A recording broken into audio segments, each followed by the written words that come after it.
গণতান্ত্রিক প্রক্রিয়া অব্যাহত রাখতে ভোটের বিকল্প নেই দাবি করে এ বছরের মধ্যে জাতীয় নির্বাচন চায় বিএনপি।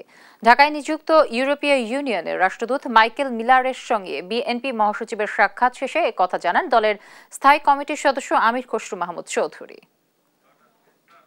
অগণতান্ত্রিক সরকারের রাজনৈতিক ওয়েট থাকে না, মোবিলাইজেশন প্রসেস থাকে না, জনগণের সাথে সংশ্লিষ্টতা থাকে না এবং জনগণের ফিডব্যাক পাওয়া যায় না। সুতরাং একটি গণতান্ত্রিক প্রক্রিয়ায় যত তাড়াতাড়ি ফিরে যাওয়া সম্ভব সেদিকে আমরা জোর দিয়েছি।